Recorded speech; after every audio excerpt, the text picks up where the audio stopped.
Vocês estão prontos para receber a palavra de Deus? Então abra sua Bíblia, por favor, no livro de Gálatas, no capítulo 4.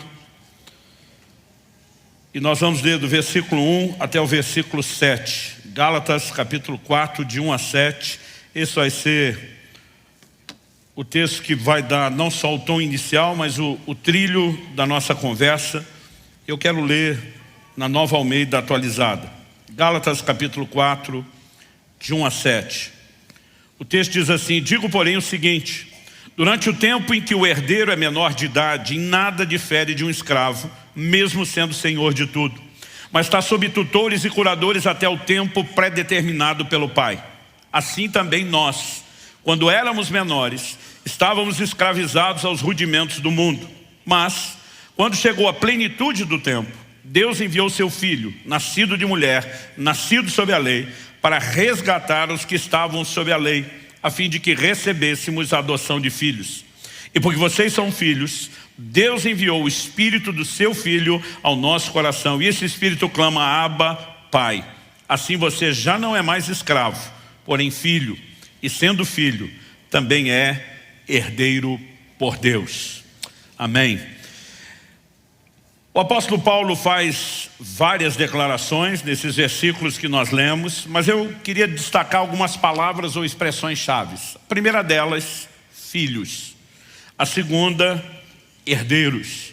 Mas também quero destacar a expressão até o tempo pré-determinado pelo Pai. Assim como no verso 3, quando ele vai usar a frase assim também nós. O apóstolo Paulo introduz um elemento de comparação, uma alegoria, que muitos discutem se isso era algo cultural ou se era lei no Império Romano. E eu costumo dizer que o mais importante não é discutir se o que era cultural virou lei, se isso de fato tinha esse peso legal ou não. O fato era que era tão conhecido que Paulo consegue usar isso como uma alegoria de uma verdade que, espiritualmente falando, essa sim é uma lei, é um princípio inquestionável. Qual é? É o fato de que o pai, ele simplesmente olhava para o filho e dizia: legalmente você é herdeiro, você tem direito a tudo, tudo que é meu é seu.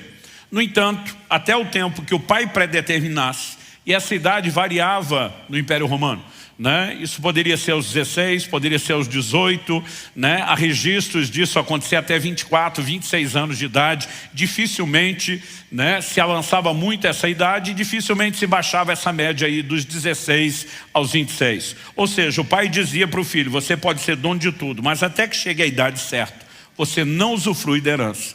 Você fica debaixo de tutores e curadores, gente que vão cuidar de você, vão te orientar, vão te ensinar, mas na prática você não difere em nada do escravo na casa. Ou seja, é dono, mas sem acesso à sua herança completa. Qual a razão dos pais agirem dessa forma? O motivo era muito simples. Enquanto o filho não tivesse um mínimo de maturidade evidenciada, ele não poderia ter acesso à herança. E eu quero tomar isso como ponto de partida, porque quando o verso 3 diz assim também nós, há duas aplicações que Paulo faz.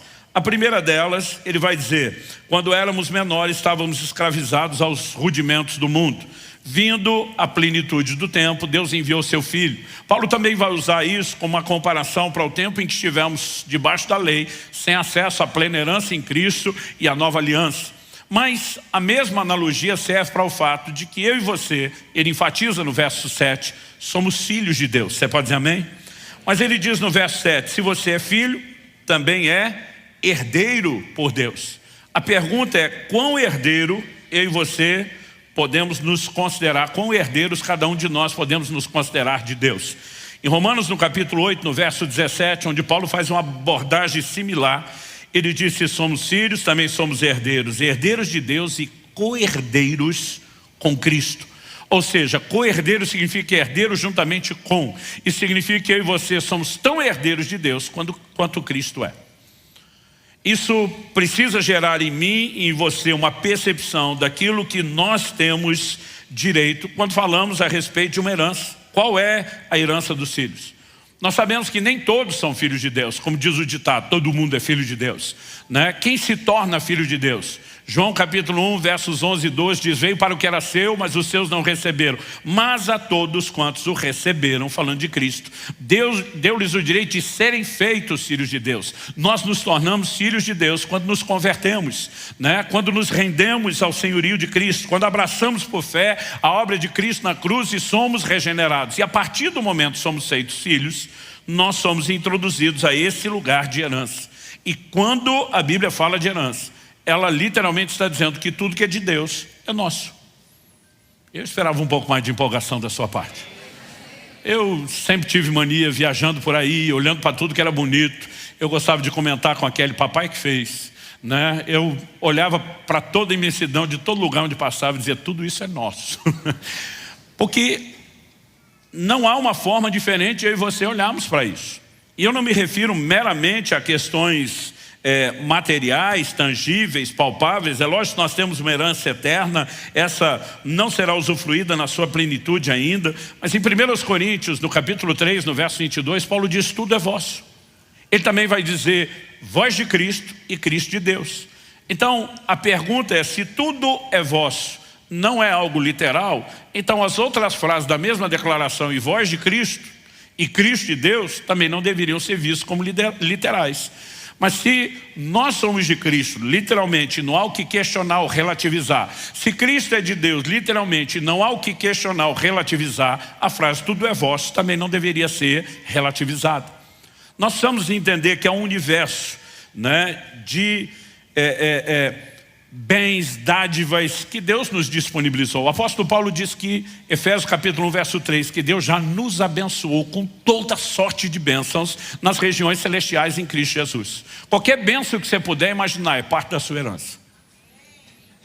Alguns estão começando a empolgar, os outros ainda parece que estão desconfiados. Gente, outro dia alguém falou: não, mas isso está falando da herança futura. 1 de João capítulo 3, verso 2 diz: amados, agora somos filhos de Deus. Agora, a Bíblia diz: somos filhos, somos herdeiros. João diz: e ainda não é manifesto o que havemos de ser. Nós não sabemos qual o nível de upgrade, de atualização, de melhoria que vai ter. Mas a Bíblia diz: agora somos filhos. O que vem depois ainda não está claro. Então nós não podemos relativizar a herança dos filhos somente para o futuro.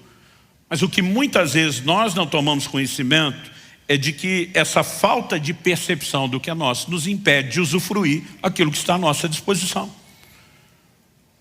Eu, anos atrás, ouvi uma expressão de um pastor com algo que ele se referiu denominando de a teologia do cabrito. O que era a teologia do cabrito? Ele faz uma analogia em cima da declaração do filho mais velho, né? O irmão mais velho, na verdade, do que nós conhecemos como filho pródigo, da parábola de Jesus. A Bíblia diz que esse camarada, ele está aborrecido, que o filho que desperdiçou todos os bens do pai, quando volta, é recebido com festa. E a Bíblia diz que o pai mandou matar não o novilho cevado, né? Eu imagino que desde que o menino saiu de casa, o pai já estava lá engordando, né, o novilho, cevando, preparando para o dia da festa. E o mais velho está aborrecido, porque ele diz: eu nunca te deixei, eu servi todo esse tempo. E ele reclama com o pai: e o senhor nunca me deu um cabrito para eu comer com os meus amigos. O pai olha e diz: filho, tudo que é meu é teu. Imagina a indignação do pai, dizendo: você estava esperando eu te dar um cabrito? Todos esses rebanhos são teus. Você podia ter comido quanto cabrito quisesse com seus amigos a hora que quisesse. E muitos de nós temos vivido um relacionamento com Deus à semelhança do irmão mais velho. A gente está choramingando porque Deus não nos deu um pouquinho do tudo que já é nosso. E imagino Deus olhando para mim e para você e se perguntando: por que é que você não entendeu o que já era seu, em vez de estar me culpando por não ter lhe dado. Agora, um texto que me chama muita atenção está lá em Mateus 15, 26. Quando Jesus é abordado por uma mulher cananeia, um dos evangelhos a chama de Ciro Fenício, a Bíblia diz que essa mulher chega desesperada, dizendo: Senhor, minha filha está horrivelmente endemoniada. Ela vem pedir para que Jesus a liberte sua filha. Jesus responde para ela: eu não fui enviado a não ser as ovelhas perdidas da casa de Israel. É lógico que estamos falando de um processo, né? Jesus, obviamente, está tratando de algo que Paulo vai explicar aos romanos, dizendo que a salvação primeiro é dos judeus, depois também dos gentios.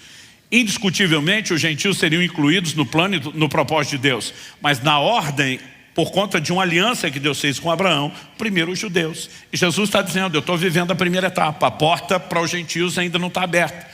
A mulher insiste e Jesus diz para ela, não é lícito tomar o pão dos filhos e dá-lo aos cachorrinhos. Jesus está dizendo, o cachorro pode ter acesso à casa, pode morar na casa, ser amado e bem-quisto na casa, mas não é parte da família.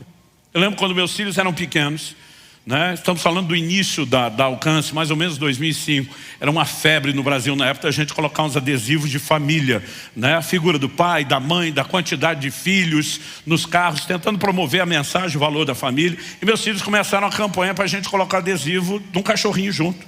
Eu dizia, gente, a família não envolve o cachorro. O cachorro mora na casa, mas não é da família. Eles, claro que é, pai. Um dia eu fiquei bravo, porque peguei um deles botando o sobrenome de Subirá no cachorro. Eu falei, pode parar, o cachorro não é da família. E eles emocionalmente não queriam entender. Pensa num impasse, num negócio que rendeu, que deu discussão. Aí um dia, para resolver o assunto, falei, gente, vamos deixar quem entende das coisas da resposta final? Olha o que Jesus disse. Não é lícito tomar o pão dos filhos e dar aos cachorrinhos. Filho e cachorro não estão no mesmo nível. Eles olharam para mim e disseram, apelou. Mas ninguém nunca mais discutiu, não botaram mais o sobrenome de Subirá no cachorro e não tentaram me convencer a tratá-lo como parte da família, né? O ponto que Jesus está explorando não é desprezar a mulher, mas ele está dizendo, o fato de ser aceita na casa, recebida, de transitar por aqui, não te coloca no mesmo lugar. Mas o que é que a mulher respondeu para Jesus? Ela falou, Senhor, é verdade, mas os cachorrinhos comem das migalhas que caem da mesa dos filhos. Em outras palavras, ela está dizendo, não estou tentando usurpar o lugar dos filhos, mas convenhamos, cá entre nós, eles não estão aproveitando toda a comida que o Senhor está dando. Me deixa pegar rebarba, sem usurpar o lugar deles. Me deixa pegar parte que eles não estão aproveitando, desperdiçando. Jesus olha e diz, mulher, grande é a sua fé. E a Bíblia diz, naquela hora, a filha dela foi liberta. Agora pensa comigo, se comendo das migalhas que caem da mesa dos filhos já tem cura e libertação para a sua casa, o que é que não está a mim e à sua disposição quando a gente sentar à mesa como filho, entender o nosso lugar e acessar aquilo que nos pertence? Há uma herança à nossa disposição. E nós podemos viver isso de forma intensa, sobrenatural, poderosa, extraordinária. Mas a pergunta é, como acessamos essa herança? Tudo no reino de Deus vai depender da minha e da sua fé. Pela graça sois salvos mediante a fé. Romanos 5,2 diz, pela fé temos acesso a essa graça. Não se acessa nada do que Deus tem sem fé. Então que a fé é o ponto de partida, isso é indiscutível. Sem fé é impossível agradar a Deus, sem fé ninguém recebe nada de Deus. Mas a pergunta é, nós vamos alcançar tudo que Deus tem só com fé? E a resposta é, não. E há vários textos que nos mostram isso. Em 2 de Pedro, no capítulo 1, no verso 5, ele diz, acrescentai a vossa fé a virtude ao conhecimento. E ele vai falando de várias virtudes. E ele diz assim, porque se em vós houverem abundar essas coisas, vos será amplamente concedida a entrada no reino eterno de nosso Senhor e Salvador Jesus. Ninguém vai entrar lá sem fé. Mas ele está falando de outras coisas que precisam ser acrescentadas à fé. Então a fé é indiscutível, sempre será necessária. Agora a pergunta é o único requisito? Não. Em Hebreus, no capítulo 6, no verso 12, a Bíblia fala que nós temos que nos tornar imitadores daqueles que pela fé e paciência herdam as promessas. Como se herda as promessas de Deus? Fé e paciência. Outra tradução diz perseverança. Outra tradução diz longanimidade. Fé e perseverança andam de mãos dadas. Se você quer viver as promessas de Deus, precisa de fé. Mas é sempre fé e alguma coisa a mais. Quem está entendendo? Nesse texto, o apóstolo Paulo introduz um elemento importante para se acessar a herança completa, que é a maturidade. Se eu e você não tivermos maturidade, nós não poderemos acessar a herança completa. Esse é o primeiro tópico que eu quero destacar quando a gente fala dessa herança que devemos buscar e perseguir. Efésios capítulo 4, verso 13 diz, até que todos cheguemos à maturidade. Outras traduções diz a perfeita ou completa maturidade, né? A Nova Almeida atualizada diz até que todos cheguemos ao estado de pessoa madura. Se espera de nós maturidade. Então a palavra de Deus nos mostra que quando eu e você nascemos espiritualmente, somos como crianças, como bebês. 1 de Pedro 2,2, né? Diz que nós devemos desejar o genuíno leite espiritual para que nos seja dado crescimento para a salvação. Então começamos a vida espiritual semelhante a uma criança que entra no mundo como bebês, mas espera-se que a gente se desenvolva. A Bíblia vai falar de vários estágios do crescimento espiritual, comparados ao estágio da maturidade na dimensão física. Então a Bíblia vai usar o termo de bebês, de crianças, de meninos, mas fala sobre chegarmos à completa varonilidade, ou seja, o estado de homem feito, de adultos. Paulo, escrevendo aos Coríntios, fala que as crianças se alimentam de leite, mas os adultos de alimento sólido. Então ela usa não apenas as figuras desses estágios do crescimento, mas inclusive questões relacionadas ao comportamento, à alimentação. Paulo diz, quando eu era menino, falava com menino, pensava com menino, agia com menino, mas logo que cheguei a ser homem, deixei as coisas de menino. Seria muito estranho imaginar um garoto de 18 anos alistado para o exército, gritando lá no banheiro, mãe, vem me limpar. Porque espera-se que, à medida que se cresce e amadurece, que alguns comportamentos sejam deixados. Mas a maturidade, ela é necessária também para que se tenha acesso à herança. E Paulo usa esse elemento. Por quê? Sem maturidade, nós podemos botar tudo a perder. Quando você olha a própria parábola do filho pródigo, você tem alguém que tem acesso à herança antes de ter maturidade o suficiente e vai dissipar todos os bens vivendo uma vida dissoluta. Aliás, outro dia um irmão fez um comentário comigo, falou, pastor, eu estava lendo uma matéria e impressionante que aquilo trazia dados e estatísticas, e diz, incluindo os países de primeiro mundo, e diz, mais de 90% das pessoas que ganharam prêmios milionários de loteria perderam tudo em 2 anos. E diz, a maioria já no primeiro ano, mas em até 2 anos, 90 e tantos % das pessoas já não tem mais nada. Ele olha para mim e fala assim, essa é a maior prova de que esse dinheiro é amaldiçoado. Eu falei, amigo, eu não quero discutir a parte espiritual da coisa e evidentemente que eu não estou incentivando ninguém ao jogo, nós somos contrários, né, a isso por princípio espiritual, por ética e uma série de coisas. Mas eu falei para ele, tem uma outra pesquisa que mostra que muitos herdeiros de impérios bilionários, estamos falando de corporações, empresas, né, eles normalmente na segunda geração tem uma probabilidade altíssima de desconstruir, de demolir, estragar tudo o que a geração anterior fez. Isso não significa que tenha algo amaldiçoado. Mas o que você vai encontrar em comum, nos 2 casos, é que pessoas que são promovidas para algo para o qual não estão prontas e preparadas, tendem a desperdiçar isso. E deixe-me dizer algo para você, no reino de Deus não é diferente. No plano espiritual não é diferente. No ministério não é diferente. É por isso que Paulo escreve em 1 Timóteo, no capítulo 3, nos versos 6 e 7, que aquele que almeja o ministério, que quer ser visto, ele não pode ser neófito, novo na fé. Não significa que a experiência com Cristo não é genuína, mas ele ainda não teve tempo de amadurecer, de crescer.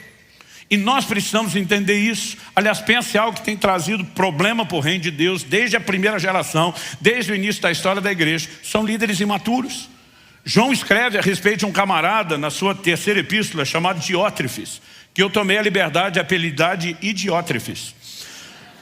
Esse camarada, João diz, ele não nos recebe, e se alguém da igreja receber algum dos nossos, ele expulsa da igreja. Era o camarada que dizia, só eu posso estar debaixo dos holofotes, só eu posso brilhar. Agora eu fico pensando, o que seria receber João, gente? O apóstolo João, o discípulo amado, aquele que reclinava a cabeça no peito de Jesus para compartilhar algo na igreja. Fico imaginando um seminário de escatologia com João, falando sobre as visões do Apocalipse. Diótrefes dizia, na minha igreja João não pisa e quem anda com ele também não. Né? Gente que é insegura emocionalmente, que não amadureceu, que não cresceu, isso tem trazido estrago demais. Eu olho para a minha própria jornada, para a minha própria história. Eu comecei o ministério muito cedo, me dediquei ao Senhor e à obra do ministério muito cedo. E eu comecei a ver muito resultado do ministério e crescimento ministerial bem cedo. Mas em agosto de 93 eu tive um acidente de carro que me gerou uma crise muito grande. Eu falo muito sobre isso no meu livro O Agir Invisível de Deus.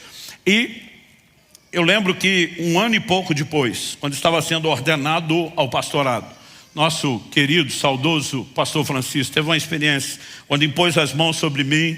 Pastor Tomás estava junto, né? Saudoso Miguel, que já está com o senhor também, e estava orando. Ele teve uma visão aberta de um anjo de Deus que falou com ele a respeito do meu acidente, das coisas que eu estava passando, da crise que eu estava vivendo. E basicamente o anjo disse para o Francisco, diga para ele que o acidente de carro que ele teve, né, embora tenha sido um ataque de Satanás, teve uma permissão divina.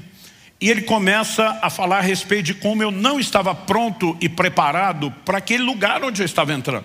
O anjo diz assim, o sucesso dele se transformaria em fracasso, porque ele iria sucumbir debaixo do peso do próprio ministério. Ele estava entrando em níveis para os quais ele não estava preparado. E o anjo diz, o diabo queria pará-lo porque eu via como uma ameaça. Mas o anjo diz, mas o Senhor precisava pará-lo para não perdê-lo. E o anjo termina a história falando, ele vai passar por um processo nos próximos anos de muito amadurecimento, antes que Deus o permita ser novamente reintroduzido naquilo que está fazendo. Quando você ouve uma palavra dessa, você pensa, o processo vai ser 1 ano, 2 anos. Depois de 25 anos, que foi a data, né, do meu tempo de pastorado, quando eu fiz a transição para o Marciano assumir Alcance, Deus disse, agora estou te levando de volta lá onde nós paramos, 25 anos depois. Sabe por quê? Ninguém amadurece sem tempo. Maturidade nunca vai acontecer da noite para o dia. Eu lembro da época em que mamãe botava fruta na estufa, vocês lembram disso? Enrola em jornal, bota embaixo dentro do fogão, você tenta acelerar a maturação, mas por mais que você possa acelerar, você não vai evitar o fator tempo. Maturidade sempre vai requerer tempo, mas a pergunta é, só o tempo é necessário? E eu tenho percebido não só que é uma maturidade requerida, que a maturidade não virá sem tempo, mas por outro lado, eu também percebo nas escrituras que só o tempo não resolve.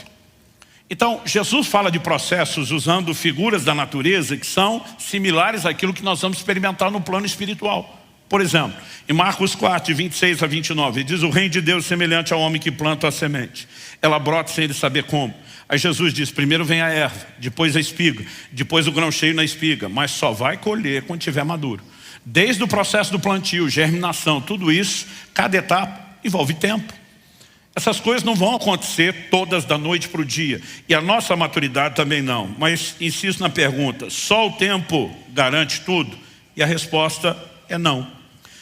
Em Hebreus, no capítulo 5, nos versos 11 e 12, nós lemos assim, a esse respeito, temos muitas coisas a dizer, coisas difíceis de explicar. E o autor vai dizer, porque vocês se tornaram tardios em ouvir. No verso 12 ele diz, pois quando já deveriam ser mestres, levando em conta o tempo decorrido, vocês têm novamente necessidade de que alguém lhes ensine quais são os princípios elementares dos oráculos de Deus. Passaram a ter necessidade de leite e não de alimento sólido. Do que ele está falando? Dieta de criança e não de adulto. Verso 13. Ora, todo aquele que se alimenta de leite é inexperiente na palavra da justiça, porque é criança. 14. Mas o alimento sólido é para os adultos, para aqueles que pela prática têm as suas faculdades exercitadas para discernir não somente o bem, mas também o mal. Ele vai falar de tempo, ele vai falar de prática, mas basicamente ele está dizendo, esperava-se que vocês já fossem mestres, estivessem ensinando outros. Por quê? Pelo tempo decorrido. Ou seja, o que se esperava é que o tempo estivesse acrescentando algo a vocês. Mas não acrescentou. Vocês não só não são mestres, como a gente tem que ensinar de novo o beabá, os fundamentos de tudo, porque parece que vocês não absorveram nada. Então, sem tempo não há maturidade, mas só o tempo garante? Também não. Há muita gente que está literalmente perdendo tempo, porque não avança, não cresce e não amadurece. E, gente, a conta da falta de maturidade, ela não se manifesta só no plano espiritual. Ao longo de 30 anos de pastorado, depois de muito aconselhamento, né, dado horas investido nisso, principalmente lidando com casais em crise, honestamente, tinha hora que minha vontade era dar uma chupeta para cada um, para marido e mulher, né, e dizer, vocês são 2 crianças, não cresceram. Porque a falta de desenvolvimento emocional é evidente que ela impacta a nossa vida espiritual. E nós percebemos o quê? Essas pessoas tiveram tempo, mas certamente lhes faltou o quê? Alguns processos. Isso é o que eu e você precisamos entender. E eu quero, junto com o ensino, colocar quase que uma espécie de desabafo. A perspectiva da visão familiar mudou demais, né? Mudou demais. Porque eu lembro que alguns anos atrás eu conversei com uma pessoa muito querida. Falei, está planejando ter outro filho? A pessoa tinha um filho só, né? E a vida é uma eterna cobrança. Quando está solteiro, a gente pergunta quando vai namorar, começa a namorar, pergunta quando vai noivar, quando fica noivo, quando é que vai casar, quando casa, quando é que vai ter filho, tem um filho, quando é que vai ter outro, se tiver outro, a gente pergunta mais um. Então a gente está sempre cobrando. Falei, e aí, tem plano de ter mais algum filho? Mas a resposta foi rápida, contundente, intensa. De jeito nenhum. Do jeito que a pessoa falou, eu falei, uau, quanta emoção nisso. Eu falei, por que de jeito nenhum? Ele falou assim, porque ter filho é muito caro. Primeira coisa que alguém poderia pensar é que nós estamos falando de um pai avarento, né? Que simplesmente está pensando só no trabalho que vai dar a ele, mas o ponto não era esse. O que você tem ali, e o que tinha ali, eu posso atestar, conheço a pessoa, era alguém tão disposto a dar o melhor para o filho, que ele falou, para aquilo que eu planejo dar, eu só consigo bancar um, não consigo bancar dois. Não é que ele não achava que valia a pena. Ele simplesmente dizia, eu não consigo manter o padrão daquilo que eu quero oferecer. Mas por mais positivo que soe olhando dessa forma, nós temos uma mudança de pensamento em relação não só aos tempos bíblicos, gente, mas ao que até pouco tempo atrás nos norteava. Ninguém antigamente pensava, não vou ter mais filho porque custa dinheiro. Antigamente o pensamento era o contrário. É só você olhar para a Bíblia. Quando a palavra de Deus diz que os filhos são como flecha e diz, bem-aventurado o homem que enche deles a sua aljava, ou seja, quanto mais filho, melhor. Qual é a lógica aplicada pela própria Escritura? Na sequência o versículo diz assim, não será envergonhado quando tratar com seus inimigos à porta.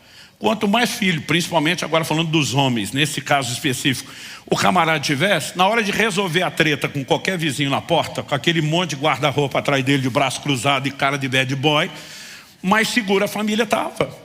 Os filhos sempre eram vistos como aqueles que iam acrescentar algo à família. Não era só proteção, produtividade, gente. Hoje a gente pensa que um filho a mais para comer custa mais. Antigamente se pensava de forma oposta. É mais mão de obra para trabalhar a terra, para plantar, para colher, para colocar mais comida na mesa. E qual é a grande mudança de antigamente para agora? É que antigamente se pensava na chegada dos filhos como quem vai contribuir para a família. E hoje nós pensamos nos filhos como alguém que a família vive em função deles. E essa inversão está causando a desordem emocional que vai custar mais caro do que a gente já está conseguindo ver ou mensurar até agora. Eu não preciso ir muito tempo atrás, gente. Vou falar da geração dos meus pais. Meus dois irmãos, o mais velho e o mais novo, eu sou do meio de 3, começaram a trabalhar com 12 anos de idade. Ralava o dia inteiro, pacoteiro de supermercado para ganhar meio salário mínimo. Eu achei que era mais esperto que eles. Falei, nasci para ser empresário, para ser patrão, para ter os meus próprios negócios. Eu ganhava mais dinheiro que eles me divertindo. Literalmente. Eu fazia pipa não só para soltar, eu fazia para vender. E aprendi técnicas do comércio desde bem cedo, fidelizar o cliente, por exemplo. Então o camarada comprava a minha pipa e erguia, eu descia com a minha, com o cerol na linha, cortava e aparava. Arrumava e vendia de novo para o mesmo cliente que já estava satisfeito com o produto anterior. Eu fazia dinheiro me divertindo. Eu sou da época anterior a videogame. O pouco que tinha não era para qualquer um, né? Era um gráfico ruim, caríssimo. Então eu sou o remanescente que ainda brincou, jogou bolinha de gude, rodou peão. Tudo virava negócio, gente. A gente quando rapelava, que era tirar todas as bolinhas de gude do outro, ganhou, eu vendia de volta mais barato do que ele comprar no mercado. Até ganhar de novo, vender de novo, né? Eu fazia a mesma coisa com o peão. Eu fazia mais dinheiro que meus irmãos me divertindo. Só que um dia eu entro em casa, 14 anos. Meu pai está conversando com um amigo na sala, eu cumprimento, né, os dois. Meu pai diz, volta e cumprimento direito seu chefe. Falei, meu o quê? Falou, seu chefe, acabei de arrumar um emprego para você. Eu olho e pergunto, quanto é que eu vou ganhar? Meu pai diz, não interessa. Eu digo, como que não interessa? Falei, pai, se eu tenho 2 filhos ralando que só para ganhar meio salário mínimo, eu estou ganhando mais dinheiro que eles me divertindo. Meu pai falou, e esse é o problema. Ele diz, trabalho não diz respeito só a dinheiro. Você precisa aprender a ter horário, você precisa aprender a submeter a um chefe, você precisa entender que há uma questão de desenvolvimento de caráter. Ele falou, sua festa acabou, você começa amanhã. Eu olhei, era uma quarta-feira, falei, quem começa a trabalhar na quinta? Podia pelo menos esperar até a segunda, que nem regime. E meu pai disse, tem mais, e o salário não é só seu. Depois de tirar o dízimo, que é a parte de Deus, vai ficar só com esse percentual para você. O resto você ajuda em casa. Aí eu fiquei valente, falei, o senhor não precisa. Ele falou, eu não, mas quem precisa é você. Precisa entender que filho não é um bicho parasita que vai passar a vida inteira sugando os pais, principalmente depois de crescer.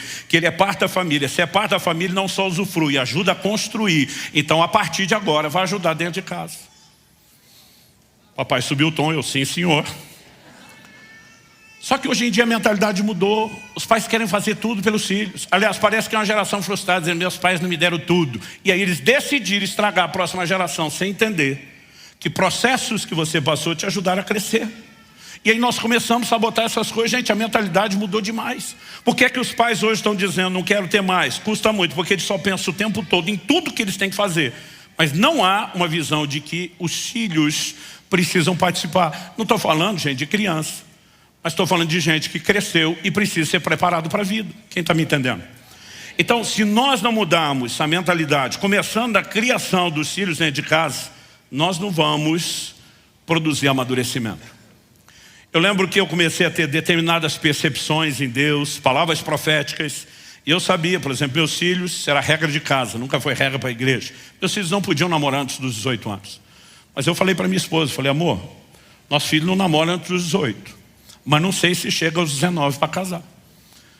Não é o que eu aconselho para os filhos dos outros. Mas eu dizia para ela, eu tenho uma percepção em Deus de que as coisas vão andar depressa. Quando meu filho fez 15 anos de idade, eu queria tirar algumas coisas dele, né? Quando eu fiz 15 anos de idade, antes disso meu pai já tinha tirado a TV de casa da gente, dizia que não era para focar só em entretenimento, mas depois aos 15 anos de idade, cheio do Espírito Santo, eu lembro que eu deixei de lado algumas coisas. Primeiro minha bike de freestyle, né? Eu decidi que mesmo na casa dos amigos, em outro lugar que teria acesso, eu ia poupar tempo de entretenimento para focar na preparação do ministério.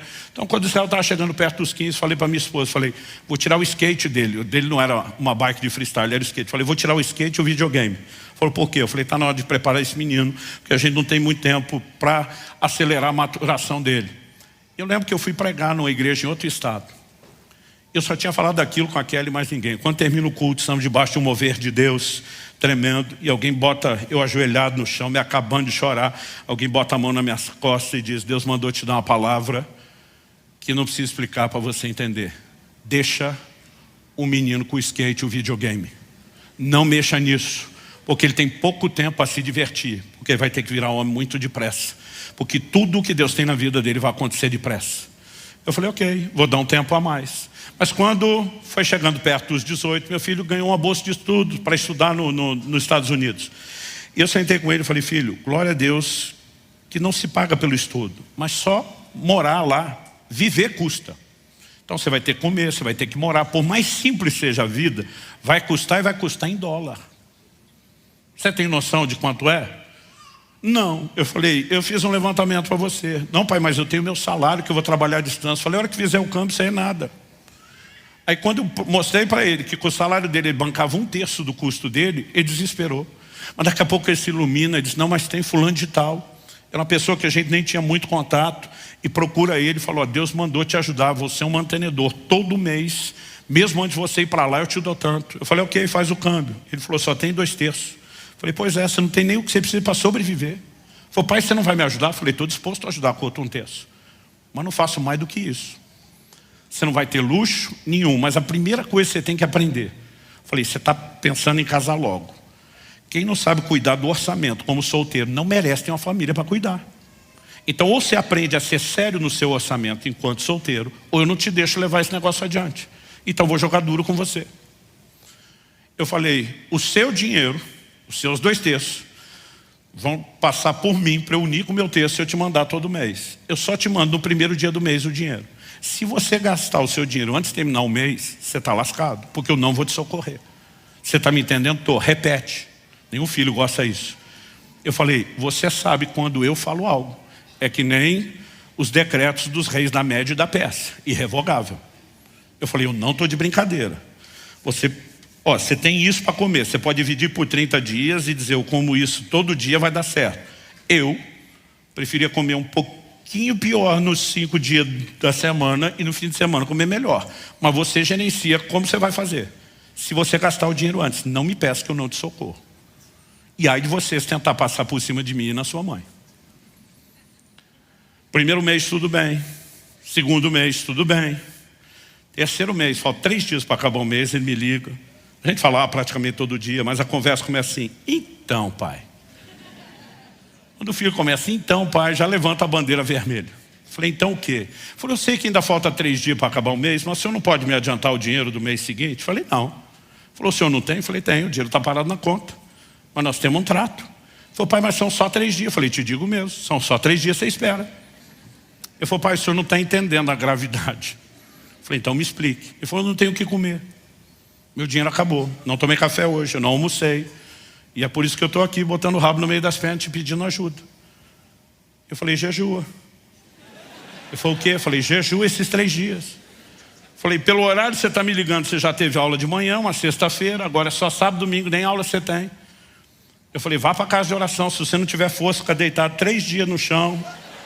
Ele já tinha feito 2 jejuns, 3 dias, eu sabia que ele aguentava. Eu falei, eu não vou te socorrer. Ele falou, o senhor está brincando? Eu falei, não. E aí falei para ele, e você ainda vai me agradecer. Eu odiava quando meu pai falava isso, mas eu senti uma alegria de passar isso para a próxima geração. Eu falei, um dia você vai entender e vai me agradecer. É lógico que a sabedoria nos ensina algumas coisas. Não falei nada para a mãe do garoto. Esperei passar os 3 dias, mandei o dinheiro, quando ele tinha comido, estava tudo bem. Fui conversar com a dona Kelly com a perspectiva correta. Falei, esse seu filho é uma bênção, não é? Ela falou, e não é mesmo? Eu falei, não. Você está sabendo que ele fez um jejum 3 dias na água? Ela, não. Eu falei, acabou de terminar. Ela, glória a Deus.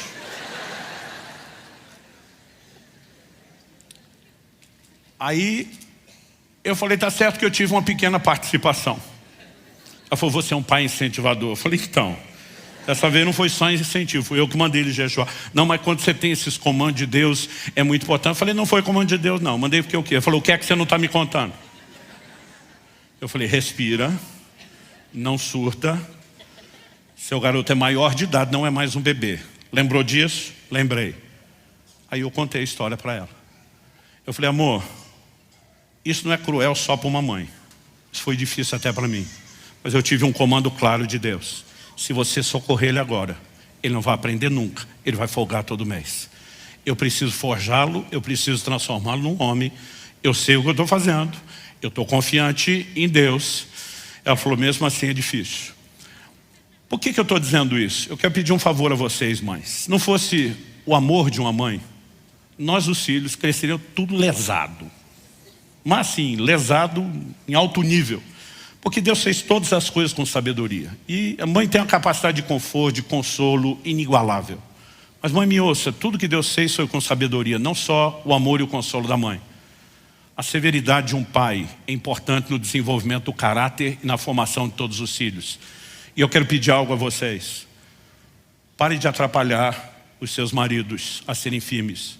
Porque algumas mães estão estragando os filhos em vez de ajudá-los. Porque estão roubando deles processos de amadurecimento. A maioria de nós teve que lidar com um monte de dificuldade. E a gente acha que os filhos não podem ter dificuldade nenhuma. Estamos colocando eles dentro de uma bolha em vez de prepará-los para a vida. Eu lembro que levou mais ou menos uns 2 anos, 2 anos e meio. Meu filho já estava casado, um dia ele me liga e falou, pai, estou ligando para te agradecer. Eu falei, agradecer o quê? Você me deve muita gratidão para muita coisa. Eu falei, lembra quando o senhor me fez fazer aquele jejum compulsório? Eu falei, lembro. E ele falou, e você me disse que um dia eu ia te agradecer. Ele falou, pai, eu estava pensando essa semana, eu não seria o homem de família que eu estou me tornando se você não tivesse me ajudado. Eu também não seria o homem de Deus que eu estou me tornando se o senhor não tivesse me ajudado. Porque depois que esse episódio passou, eu falei, filho, aprendeu a cuidar do orçamento? Ele falou, com certeza, nunca mais vou vacilar. E nunca mais vacilou mesmo, né? Porque a lição foi firme, foi precisa. Tá certo que há perspectivas e perspectivas para se olhar isso. Um dia meu filho recebeu um vídeo que alguém mandou do YouTube, né, com aqueles títulos bem sensacionalistas. Pai faz o próprio filho passar fome para ensinar a lição. E disse, que doido, quem faria uma coisa dessa? Aí ele vai ver, era eu contando a história dele. Eu perguntei para ele, como você se sentiu na hora que nós tivemos uma conversa? Porque nós nunca falamos sobre isso. Ele falou, pai, na hora me bateu a indignação. Primeira coisa que eu penso é, que pai é esse que se recusa a dar comida para o próprio filho? Fala, você não pensou que filho é esse que não ouve o conselho do pai sobre... Ele falou, não, me fiz de vítima. Ele falou, e o sentimento no início foi ruim. Eu falei, como é que você lidou com isso? Foi enquanto eu jejuava e orava muito nos 3 dias. Ele falou, o Espírito Santo falou para mim, não olhe para o seu pai com a lente momentânea das suas emoções. Olhe para o que seu pai tem sido para você a vida inteira. Ele falou, pai, o senhor sempre me amou, o senhor sempre cuidou de mim, sempre investiu em mim, sempre lutou pelo meu melhor. Então aquele sentimento isolado não cabe no resto do que é a pessoa que o senhor sempre demonstrou ser. Então eu decidi acreditar que o senhor sabe alguma coisa que eu ainda não sei e que chegaria o momento de agradecer. Mas eu lembro que a próxima lição que eu falei para ele, falei, filho, Por mais que você cuide do orçamento, eu sei que você vai levar a sério isso daqui para frente. Pode ter momentos onde de fato a coisa vai fugir ao controle, imprevistos vão surgir. Eu falei, se isso acontecer, ele falou, posso te ligar? Eu falei, não. O acordo continua o mesmo. Eu falei, quantos milagres você viu, milagres de provisão dentro de casa enquanto você crescia? Ele falou, muitos. Eu falei, Deus não mudou, filho, é o mesmo. Mas está na hora do Deus do seu pai se tornar o seu Deus. E se algo acontecer, você nem ouse me ligar que eu não vou te socorrer. Mas você pode buscar Deus. Você pode começar a viver os seus milagres. 2 meses depois, o dinheiro dele aconteceu imprevisto. Eu tinha certeza que ia acontecer isso. Ele fez de tudo, desdobrou, esticou. Faltava 2 dias, o dinheiro terminou. Ele não me ligou, só contou a história depois. Ele pensou, quem jejua 3, jejua 2. Mas ele está na metade do primeiro dia do jejum. Ele fala, Deus, eu tenho jejuado muito para te buscar por amor. Mas não quero fazer isso, obrigado, não. Ele falou, eu só fico lembrando do meu pai dizendo que está na hora de eu descobrir o meu Deus e o Deus das minhas provisões. Ele começou a orar, eu quero pedir que o Senhor faça algo, que o Senhor interfira. E eu ainda tinha dito algo para ele. Eu falei, último, os últimos $10 você nunca gasta. Você nunca sabe o que é que você vai precisar. Uma locomoção urgente, não tem gasolina, não tem transporte. Falei, os últimos $10 é proibido tocar. Então, chegou em 10 você não tem. Isso é uma reserva. E ele tinha $10 no bolso, mas ele estava levando aquilo a sério. E ele começou a orar e dizer, eu quero que o Senhor faça algo, porque eu não vou desrespeitar meu pai. Então eu não tenho esses $10. Enquanto ele estava orando, aquela oração foi aquecendo, pegando fogo, o coração dele foi fervendo. Teve uma hora que o Espírito Santo falou para ele, vá para a cafeteria agora. E ele simplesmente levanta, sai da sala de oração, vai para a cafeteria, pega a fila. Todo mundo está sendo atendido, ele pensando, o que eu vou fazer na hora que chegar a minha vez? Porque eu não posso gastar os $10. Quando finalmente a última pessoa está sendo atendida antes dele, o camarada vai pagar a conta quando termina o pedido, olha para ele, olha para o caixa, olha para ele de novo e fala em voz alta, meu filho ouvir, nunca se viram na vida. Tudo que esse menino pegar é por minha conta. Eu estava para largar um glória a Deus e meu filho disse que falou assim, não cara, que isso? Falei, filho, pelo amor de Deus, tu entra na fila sem dinheiro, pedindo que eu faça algo e fala, não, que isso? Ele falou, pai, eu nem sabia o que ia acontecer, eu não estava preparado para aquilo, fiquei sem graça. Mas o cara ficou insistindo, não, eu vou pagar, Deus colocou no meu coração, eu vou pagar a sua comida hoje, meu filho. Não precisa, o cara insistiu tanto, o que você quer? Eu falei, não, tá bom, então só um café. Aí ele falou, você não veio aqui só para tomar um café? Eu falei, quer saber, não vou perder tempo com você. Virou para o atendente e falou, você conhece ele que deve vir aqui todo dia, o que ele normalmente consome? Falei, além do café ele compra esse muffin salgado. Ele falou, me dá os 2, pagou. Pegou o troco, botou no dinheiro dele, falou, isso é algo entre você e Deus, você estava orando agora há pouco e resolvendo. Meu filho teve um surto de fé, surtou. Foi, pai, naquele ano que eu fiquei ali no Kansas, antes de ir para Tulsa, né? Ele falou assim, eu tive essa mesma experiência 3 vezes, de entrar na fila sem dinheiro e dizer, Deus, eu vou confiar no Senhor. Eu fiz minha parte, agora é contigo. E sempre acontecia algo. Eu falei, pai, eu tenho vivido milagres, eu tenho visto Deus fazer coisas extraordinárias, porque primeiro o Senhor me ensinou a ser homem. E depois o Senhor me ensinou a ser homem de Deus.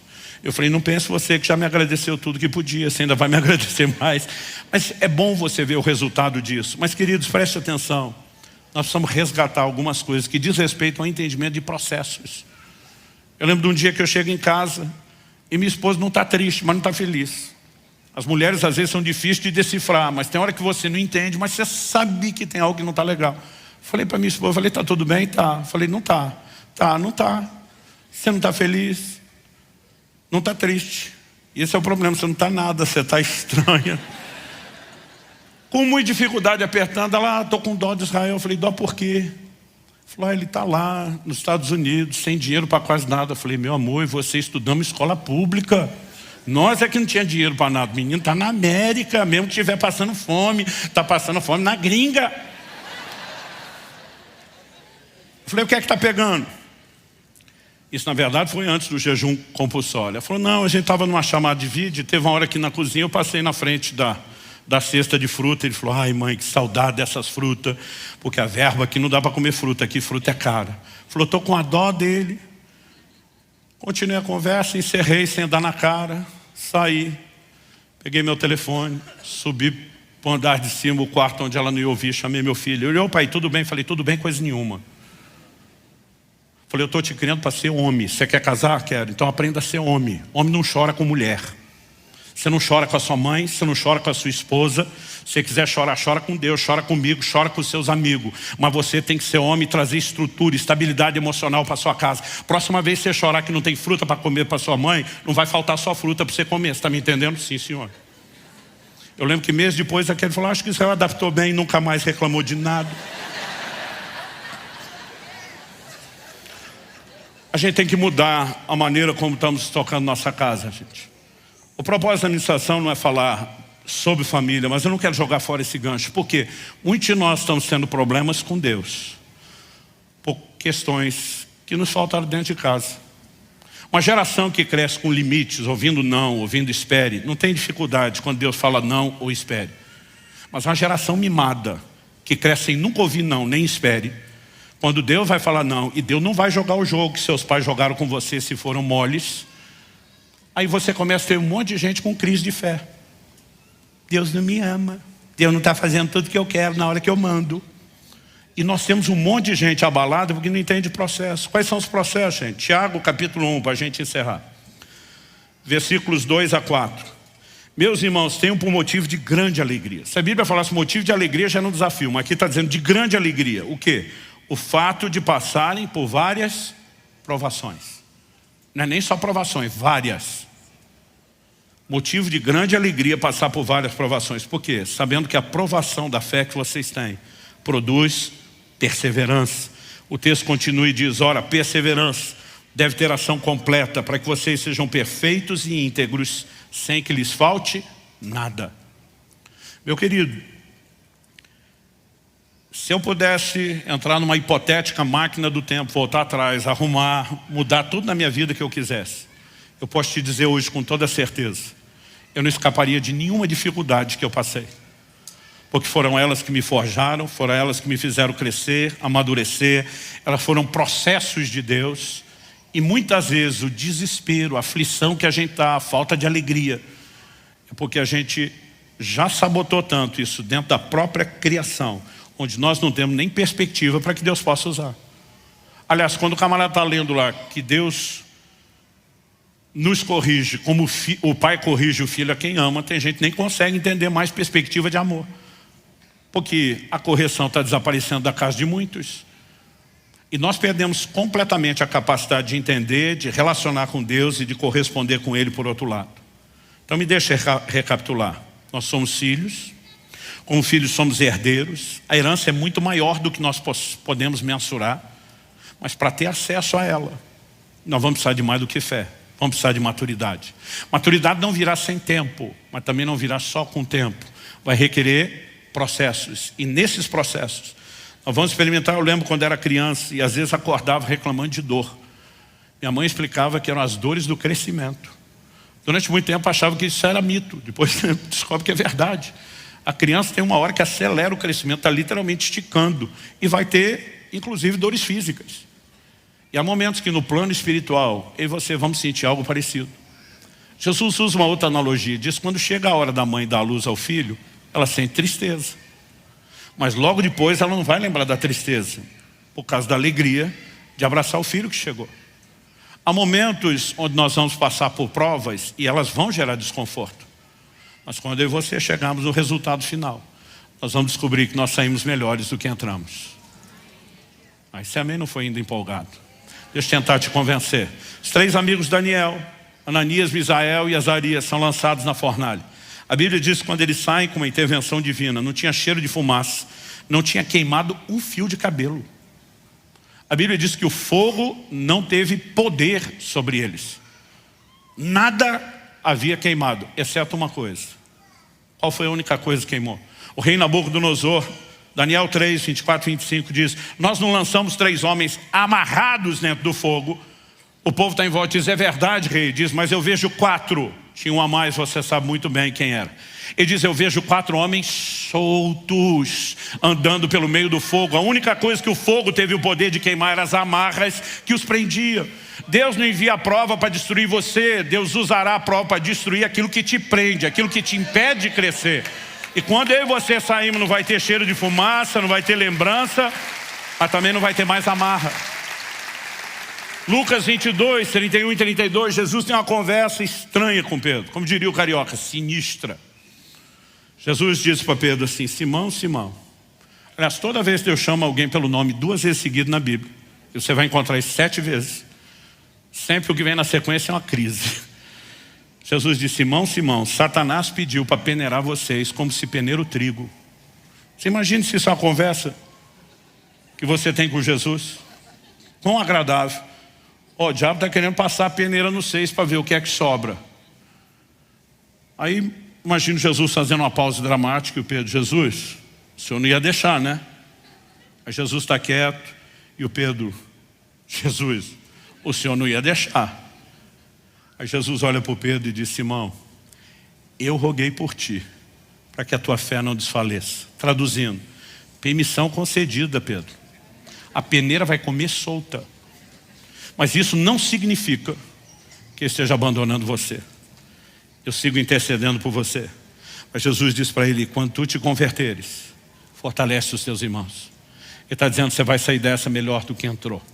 Eu não vou te poupar do desconforto. Aliás, essa foi a frase que meu filho usou quando ele ligou para me agradecer. Ele falou: pai, se o senhor tivesse me poupado do desconforto do processo, o senhor teria me roubado o resultado do amadurecimento. Jesus olha para Pedro e, em outras palavras, está dizendo: eu não vou te poupar do desconforto do processo, porque eu estou mais interessado no resultado do processo, que será o amadurecimento.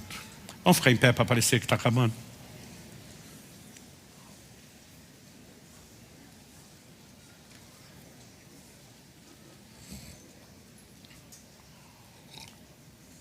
Deuteronômio 32, 11 e 12. Deus diz que carregou seu povo no deserto, a geração que ele tira do Egito, e diz que os carregou nas asas da águia. O que significa essa expressão?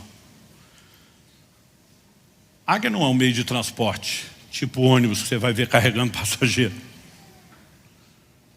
Mas dentro da natureza, não é com todo tipo de águia, mas dentro da natureza, o único momento onde você encontra isso é o chamado voo de adejamento.